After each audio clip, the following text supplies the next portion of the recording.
Good day, students. I welcome you to your favorite YouTube channel, Physics for Everybody. Today we'll be solving the February-March 2024 Cambridge IGCSE exam, paper 2. Without delay, let's start. Question number 1.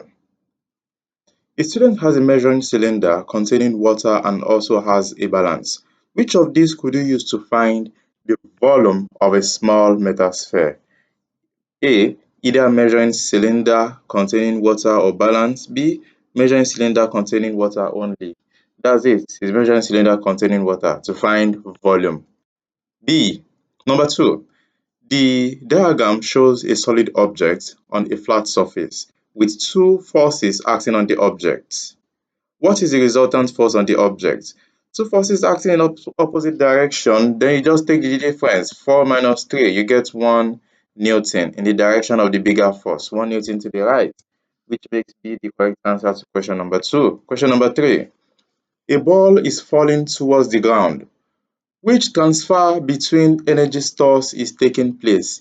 If a ball is falling towards the ground, then at this height, the ball has gravitational potential energy. And when it eventually lands, and while moving, its gravitational potential energy is being converted to kinetic energy. That's energy in motion because of its velocity. That makes option C the correct answer. Gravitational potential energy to kinetic energy. Question 4. Which row contains one scalar quantity and one vector quantity? Energy is a scalar quantity, velocity a vector quantity. A is the correct answer. We go to question number 5. The table gives data about 4 liquids, W, X, Y, and Z. None of the liquids mixes with any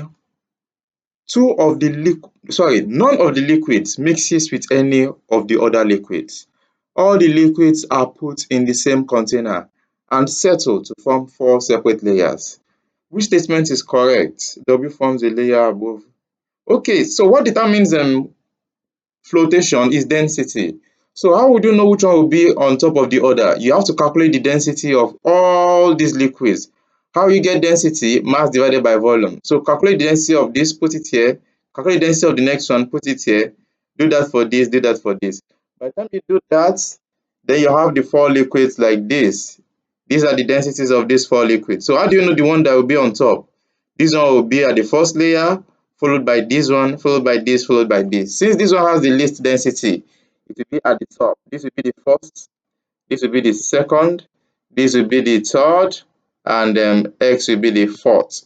So let's answer the question. W forms the layer below Z. Is W forming a layer below Z? No. W is not forming a layer below Z. Hold on. W forms the layer below X. W forms a layer below X. No, that's wrong. W is not forming a layer below X. The second one, X forms the top layer. Is X forming the top layer? No, no. X forms the bottom layer. The third one, Y forms the bottom layer. Is Y forming the bottom layer? No, Y is forming the top layer. Last one, Z forms layer below Y. Z forms layer below Y. Z forms a layer below Y. That's correct. This one will be below this one because it has higher density. That makes B the correct answer to question 5. Okay, question number 6. A weightless beam is balanced on a pivot as shown. Forces P, Q, and R act on the beam. Which equation is correct? Okay, in order to get this correctly, to get the correct answer, you have to resolve the moment, okay, about the pivot. This is the pivot. And according to the condition necessary for this to be balanced, because it was said to be balanced, for this to be balanced, then the resultant clockwise moment must be equal to the resultant anti-clockwise moment. So I will have to do this analysis, and these are the equations I have to put in place. Once I take all these steps, considering the resultant clockwise moment equals to resultant anti-clockwise moment, what are the forces producing the clockwise moment? This force will produce a clockwise moment, Q. So if I take, let me erase all of this. If I take the moment of Q about the pivot, which is QB, that's clockwise moment, this force is also producing a clockwise moment. So if I take the moment of R about the pivot, which is RA, so this is also a clockwise moment, okay, A times R. So this is the sum of clockwise moments equals to the anti-clockwise. This is the only force producing anti-clockwise moment. So moment is force times distance. The force is P, distance is D, P times D. That's how I got this. So all of this is the equation I have here. So how do I modify this equation to become one of these? So let me just move this to the right hand side. If I move QB to the right hand side, this equation becomes A times R equals to PD minus QB. A times R equals to P times D minus Q times D. And which one can I get from here? What's on the left hand side? A times R. Or you write it as R times A so that it will be in their own format. R times A, your choice. What do I have on the right hand side? I have P times D minus Q times B. Which equation is in this form? That's option D. Okay, just rearrange. Take it on to the right and bring everything on the right to the left. You have this. Question number 6. An object is moving at 3 meters per second. A force acts on the object. After a time, the object is moving at minus 4 meters per second. The mass of the object is 5 kilograms. What is the change in momentum of the body? What's the formula for change in momentum? Change in momentum equals to m into v minus u. This is the mass, this is the final velocity, this is the initial velocity. So just substitute into that formula. Okay, so this is what you do. Put down the formula and substitute. And once you do this correctly, you should have this equation. Yeah, this equation you have here. So by the time you do this correctly, you get the correct answer to the question. So this is what I have here, okay?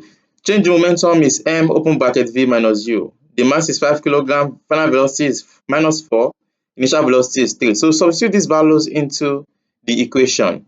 You will get this and you will get minus 35 kilogram meters per second. That makes A the correct answer to question number 7. Question number 8. The diagram shows a column of liquid.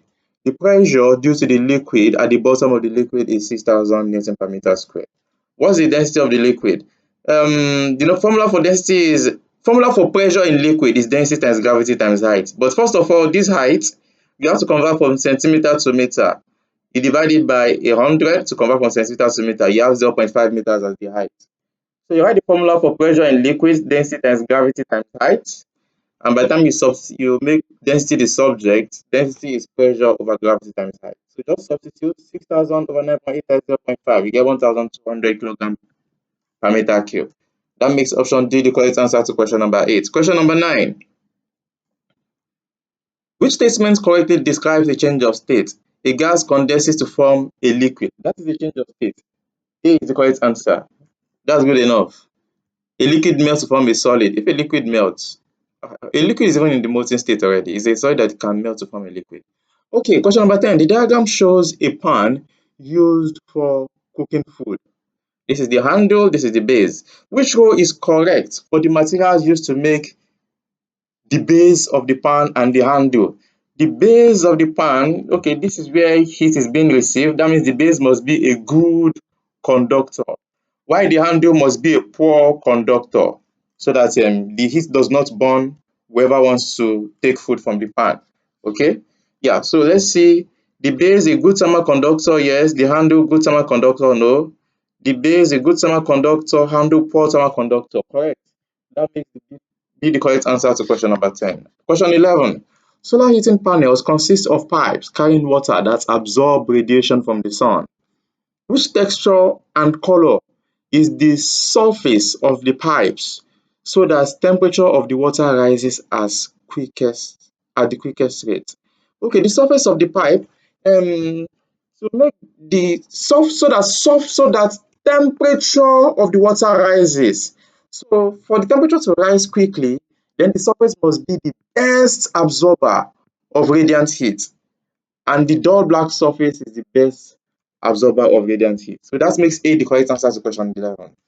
Question number 12. When pollen grains in water are viewed through a microscope, they are seen to be in continuous rapid random motion. What causes a pollen grain to move in this way? A. Convection current, of course not. B. Bombardment by a single molecule of water. All the water molecules bombard pollen grains, not just one. Any of them can. Number C, any of them can bombard the pollen grain. Number C, uneven bombardment on different sides by water molecule. Excellent. Okay, because all the molecules can bombard the pollen grain. So that makes C the correct answer. Question number 13. A circular flat bottom dish contains 100 cm cube of water. Students are asked how to increase the rate at which water evaporates. This Their suggestions are listed. Student number 1 says pour water into a flat bottom dish of larger diameter. This student wants to increase the diameter or increase surface area. Second one, cool the dish. This one wants to decrease the temperature. The third one, create a current of air over the dish with a fan. Which suggestions will increase the rate of evaporation? What are the factors that increase the rate of evaporation? These are the factors that increase the rate of evaporation. Increase in temperature will increase the rate of evaporation. Increase wind will increase the rate of evaporation. Increase surface area will increase the rate of evaporation. And reduce relative humidity will increase the rate of evaporation. So this student talks about cooling the water, which is wrong. For evaporation to increase, you have to increase the temperature. So this student is wrong. While the one that is increasing the surface area, when you increase diameter, you're increasing the area.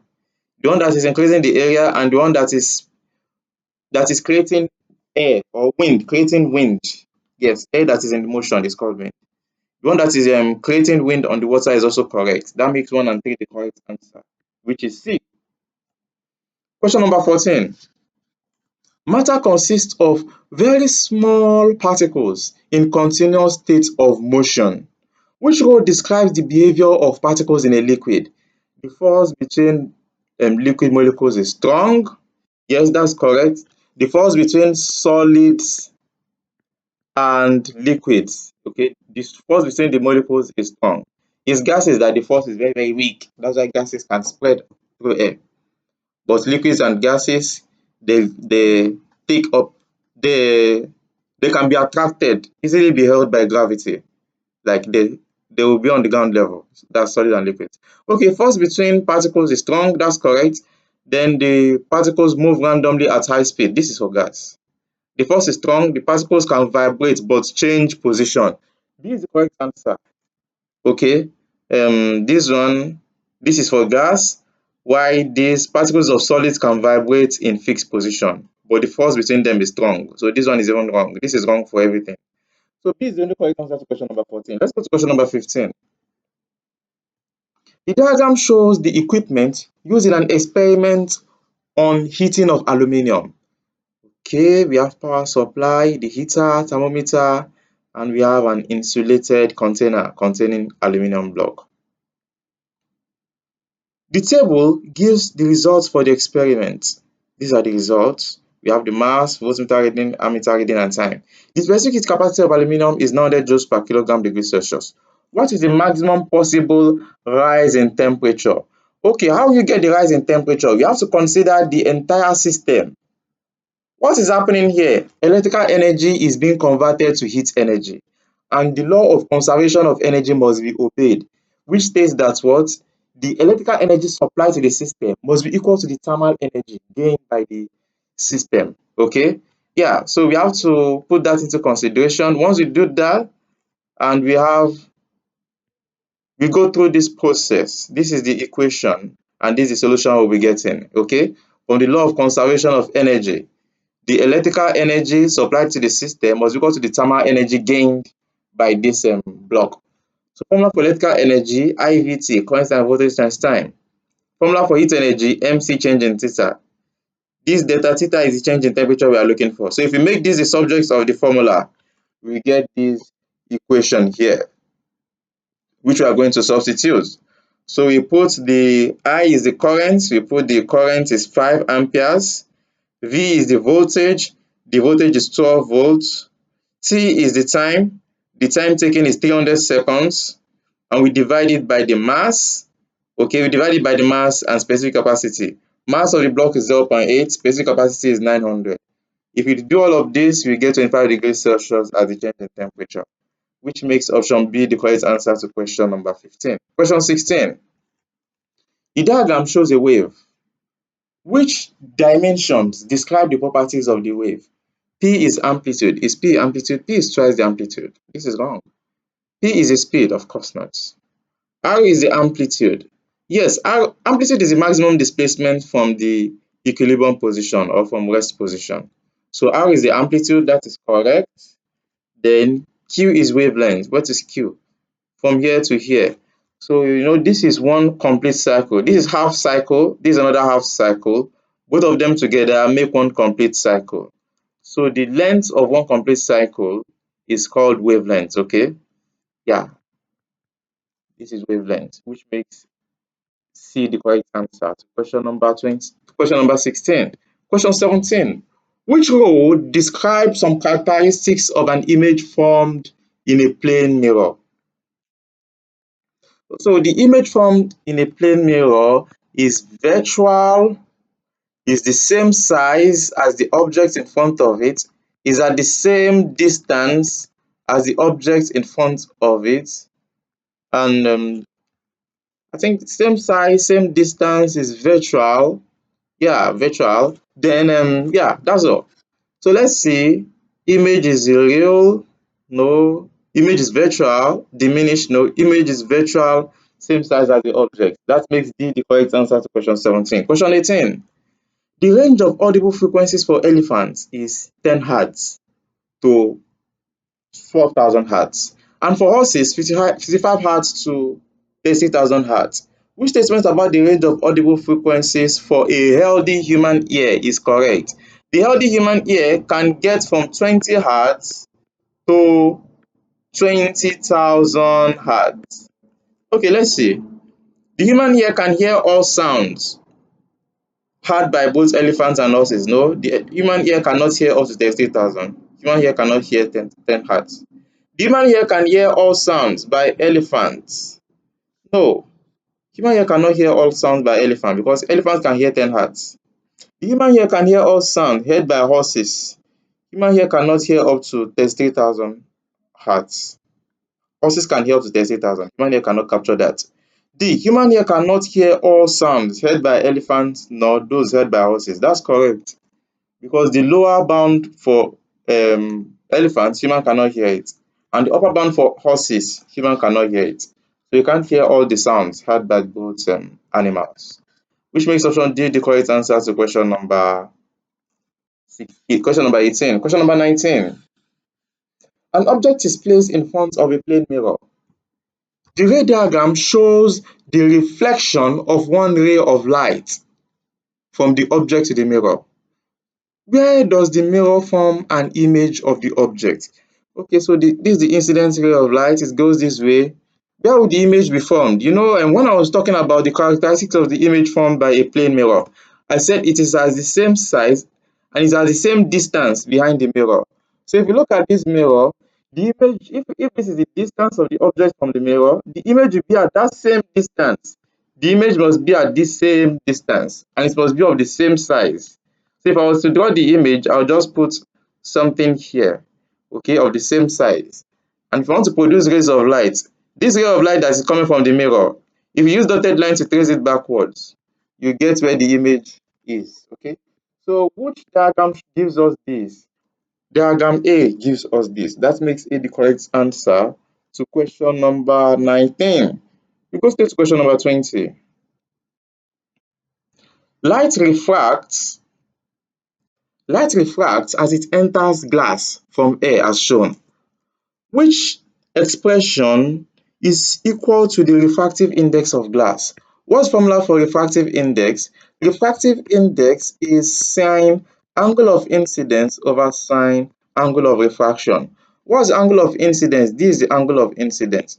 From your knowledge of geometry and angles, if this angle is theta, and we are looking for this angle. Since you are given that these angles are 90, of course, the total angle here will be 90 degrees. Okay, the total angle here will be 90 degrees.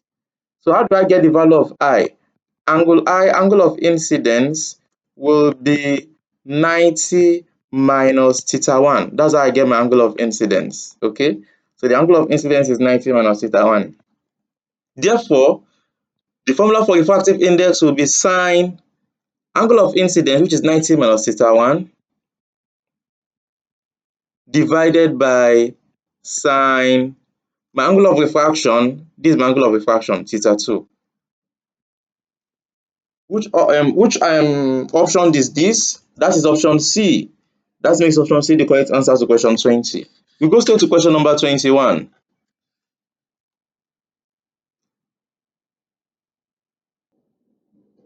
Question 21. Light traveling at a speed of 3 times 10 to the power 8 meters per second strikes the surface of a glass block and undergoes refraction as it enters the block. The diagram shows a ray of light before and after it enters the block. What is the speed of light in the glass?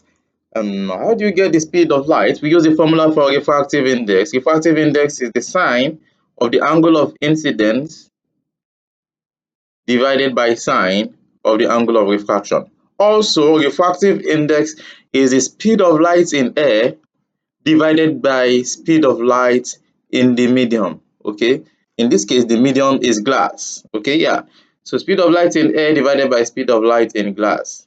Also, refractive index is angle of incidence. Okay, angle of incidence is in air, and the angle of refraction is in glass.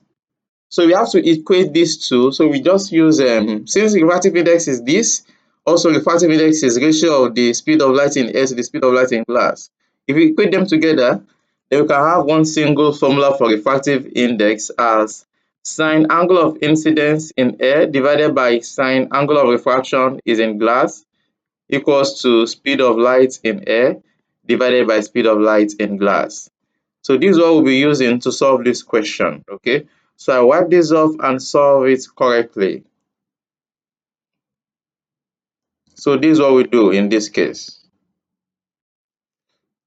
In fact, sine angle of incidence over sine angle of refraction equals to speed of light in air divided by speed of light in glass.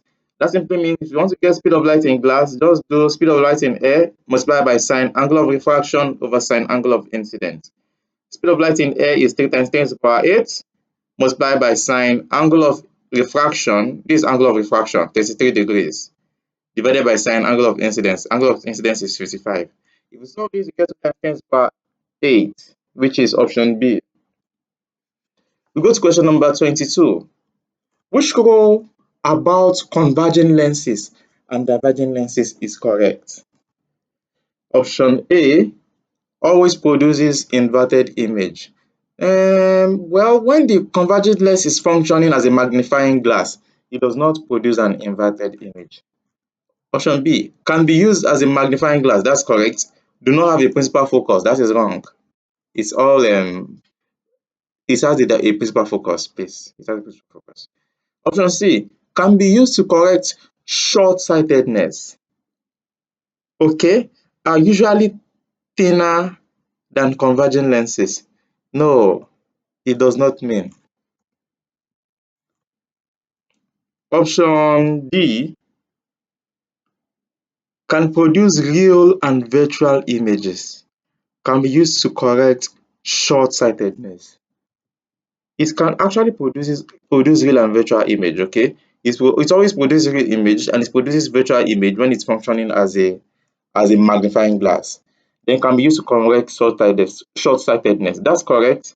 The convergent lens is used to correct long-sightedness, while the divergent lens is used to correct short-sightedness. So that makes option D the correct answer to the question. Okay, we go to question number 23. A rod X is placed on a balance. This is the rod X. And another rod Y is brought close to it as shown. Okay, so this is the rod X, then we brought a rod Y close to it, and this is the rod Y brought close to it.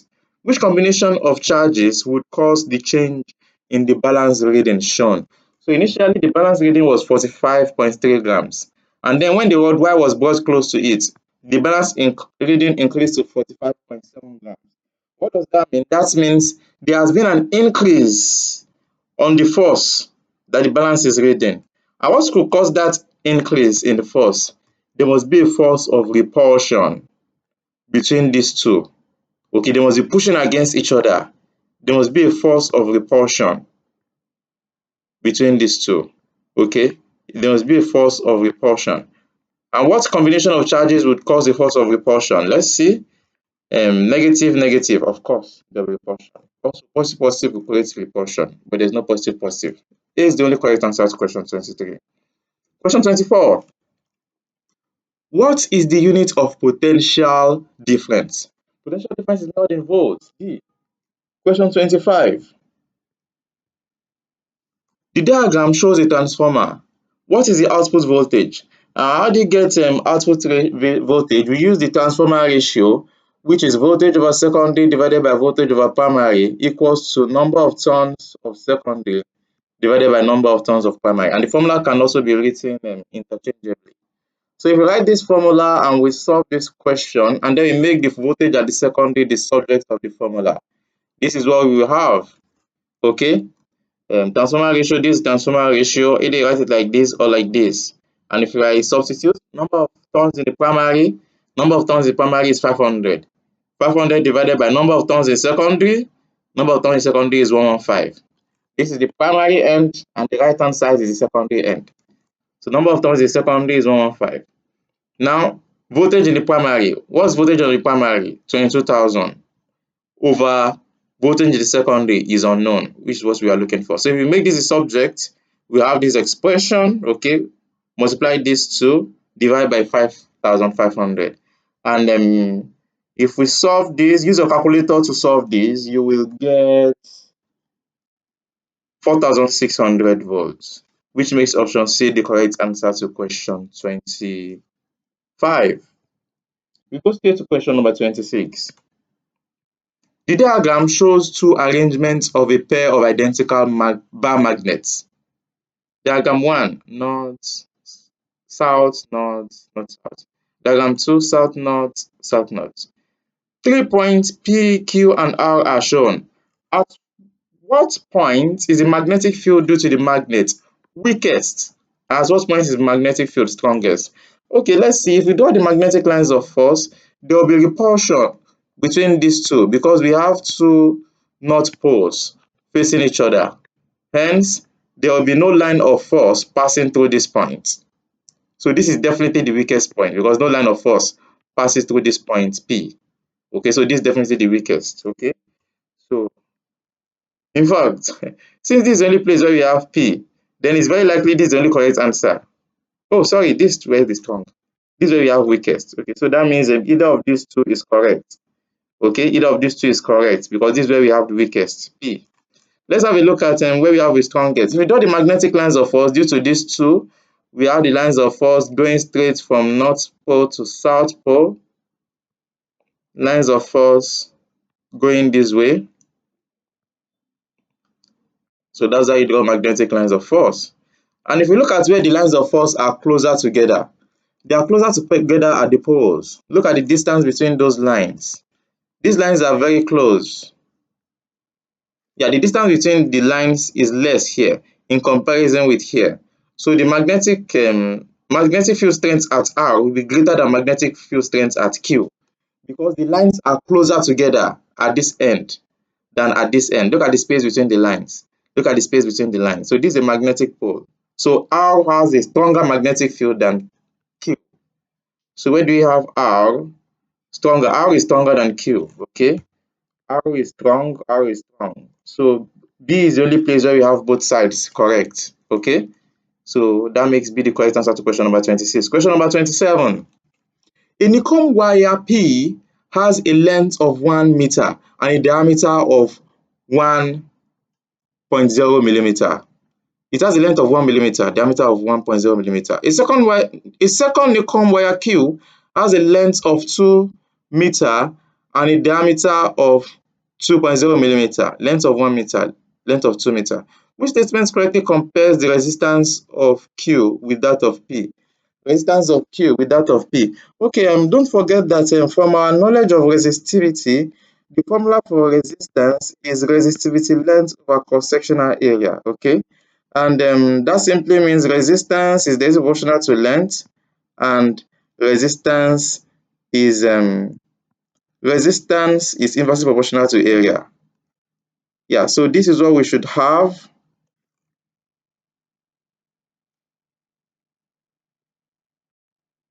This is what we should have. So R equals to rho L over A. And don't forget that the cross-sectional area is pi d squared over 4. That's how you get the area. Now, since resistance is proportional to length and resistance is inversely proportional to area, and area itself is pi d squared over 4, that simply means you can say resistance is inversely proportional to 1 over d squared. I'll take that again. If resistance is proportional to length, that is proportional to the length from this formula, and resistance is inversely proportional to area. You know, area is denominator here. So resistance is inversely proportional to area. Don't forget that area is pi d squared over 4. So as diameter square increases, area will be increasing. That simply means you can say resistance is inversely proportional to 1 over d squared.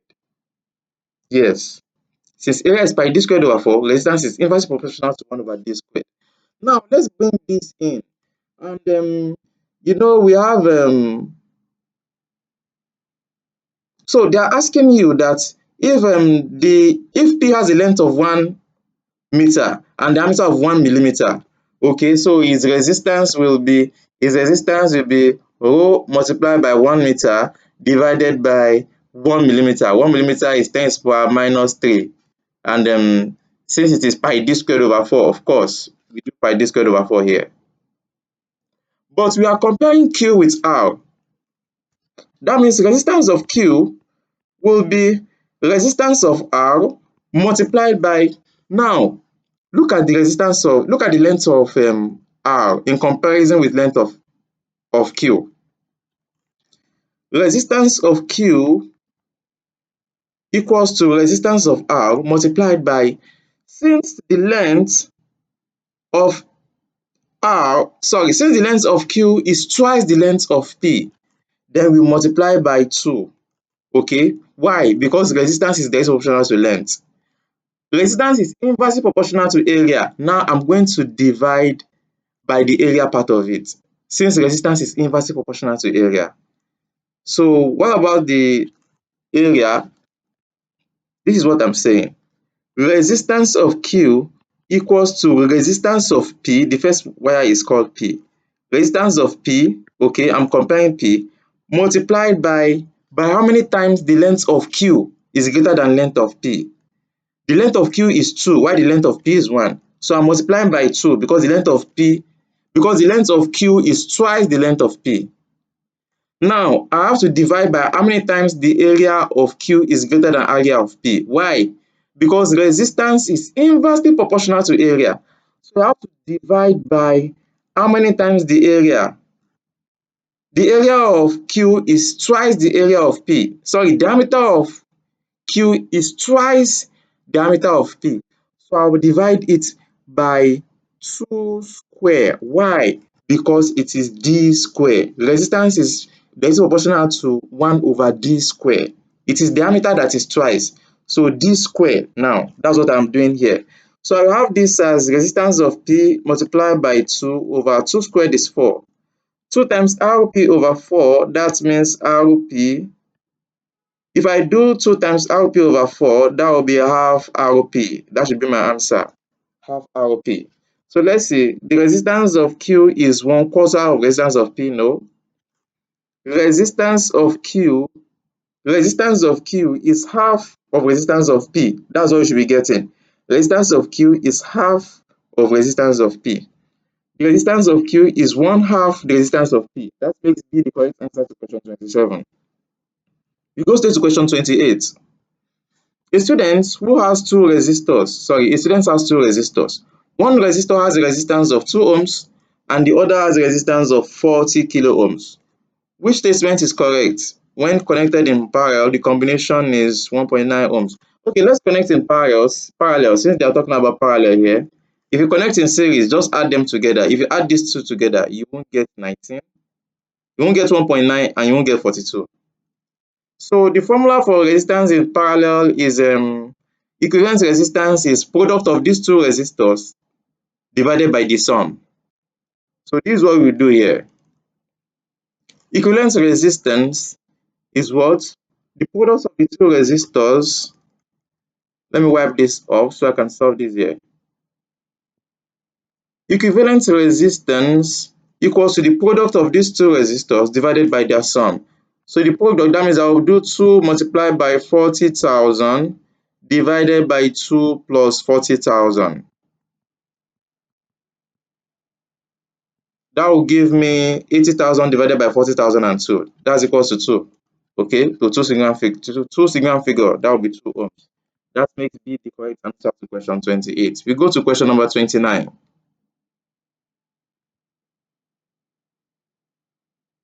In which circuit do both lamps light?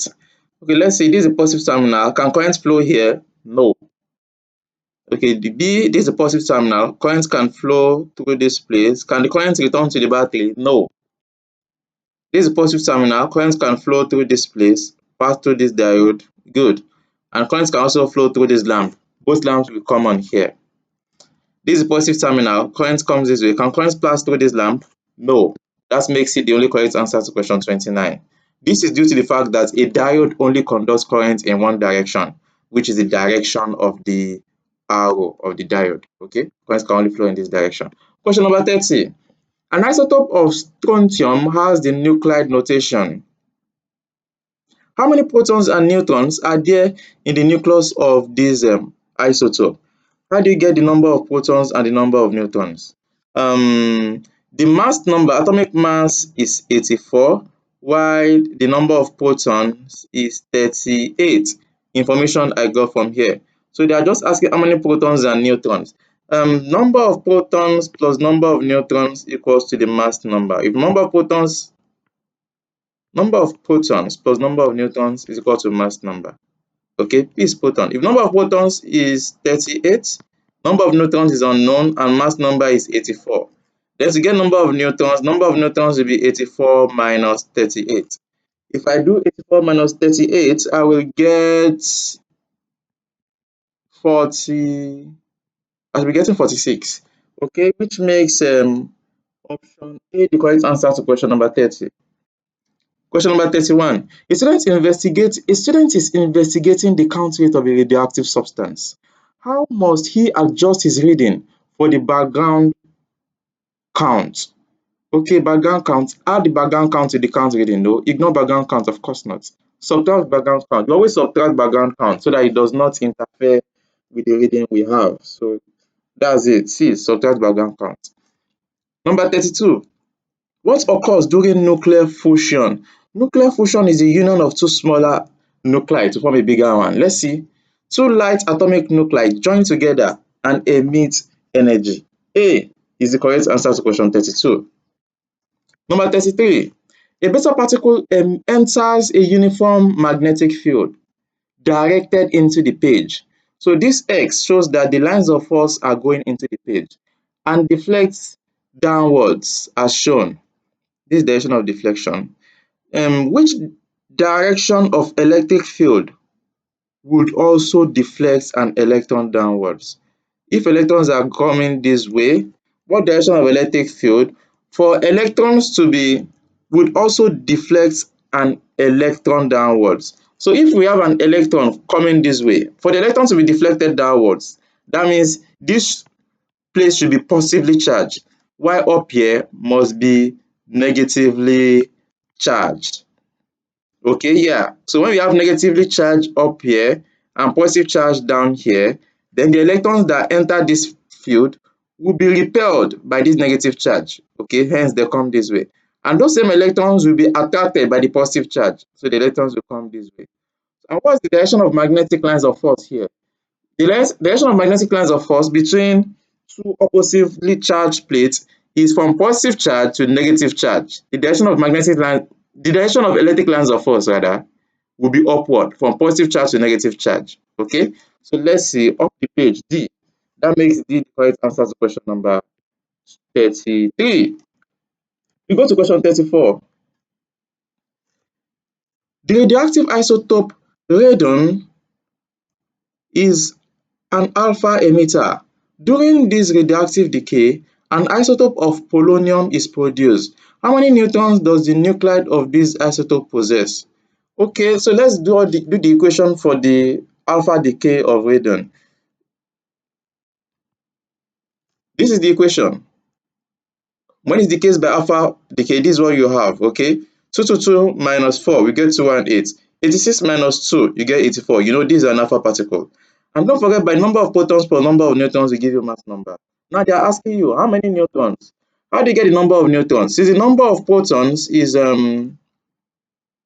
are focusing on polonium now. Since the number of protons for polonium is 84, number of neutrons unknown, and the mass number for polonium is 218. Then it means the number of neutrons will be 218 minus 84.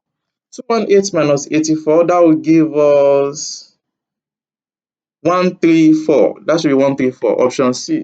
That makes it the correct answer to question number 34. We go to question number 35.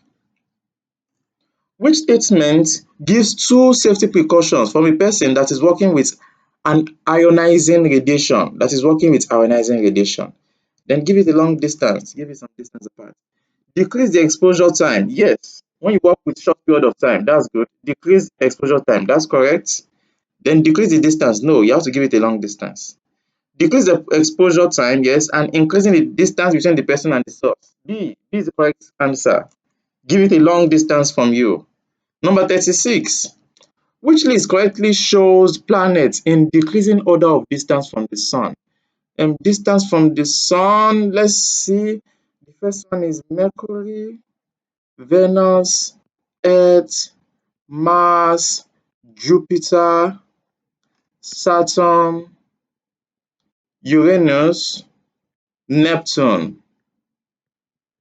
Decreasing distance from the sun, that means you are going from here to here, like Neptune, Uranus, Saturn. Let's see. Neptune, Uranus, Saturn, Jupiter. Okay, that's option C. It's option C that has that order. That makes it the correct answer to question 36. You go to question 37.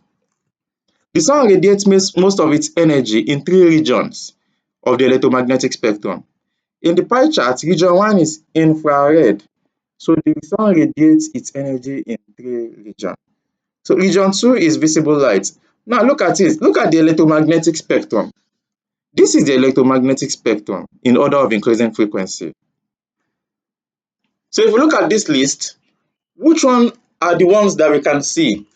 We can see visible light. So this visible light that we can see, okay, that's what the sun is giving us. Now, just pick the one above it and the one below it. This is where the sun radiates most of its energy.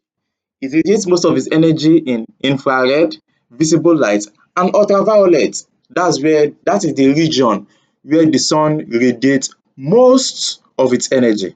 So let's see, you were given infrared, you were given visible light, then the third one would be what? Ultraviolet. That's all. Option C. That's the correct answer to question 37. We go to question 38. The diagram shows a comet moving in an elliptical orbit around the sun. At which position is the comet moving with greatest speed? At a long distance, when the comet is at long distance from the Earth, it has high gravitational potential energy. Gravitational potential energy increases as distance from the center point increases. So we have high gravitational potential energy. And when it's at short distance, look at this short distance. At such short distance, it has low gravitational potential energy, but high kinetic energy. Okay, while at the right hand side, it will have low kinetic energy. So that's it. Now they're asking at which position is it moving with greatest speed? Then when you have high kinetic energy, then you know very well that you have the greatest speed because kinetic energy is half mv squared. That makes A the correct answer to question number 38. We go to question number 39. Question number 39. Nuclear reactions in the sun release large quantities of energy. Which statement about this process is correct? The nuclear reaction taking place in the sun, of course, that is the fusion of two isotopes of hydrogen, which are deuterium and tritium, to produce helium, and in the process, a neutron will be produced. Okay, as a byproduct, of course. And if it is two isotopes, it can even produce other isotopes of helium, depending on the isotopes of hydrogen that combine. So it involves the fusion of helium. It involves the fission, no? It involves the fusion, no? It involves the fusion of hydrogen to produce helium. D, that's the correct answer to question number 39. You go to question number 40. Okay, I've already written this. It's fine. The table gives data about 4 planets in our solar system. Okay, so these are the planets, these are the surface temperature. Where are planets X and Y? Okay, so if you look at the order of the planets in our solar system, that also tells us the order of temperature of these planets. The one closest will have highest temperature, while the one closer will have high temperature, while the ones far away will have low temperature. We have temperature of Uranus as minus 195, minus 195 degrees Celsius. We have the temperature of Earth as 15 degrees Celsius. Temperature of Planus X as minus 65. So which one is X likely to be now? Let's see. Mercury, yes. X is very likely to be Mercury because of its negative temperature. Now, which one is Y likely to be? Y has a more negative temperature. So Y must be, sorry, if Earth is at 15 degrees Celsius and planet X is at a negative temperature, so that means if temperature of X is lower than temperature of Earth, temperature of Earth is 15, temperature of X is minus 65. If X has lower temperature than the Earth, then it means X should be at lower position, okay? So it means X should be within this range, not up to Venus, but lower than Earth. So X is either Mars, Jupiter, or Saturn. Let's see for X. Do you have Mars? Okay, Mars. We have Mars there. So X is either of these two. Now let's look at planet Y. Planet Y is at negative temperature. If temperature of the Earth is 15, that means Y is either of these two, Mercury or Venus.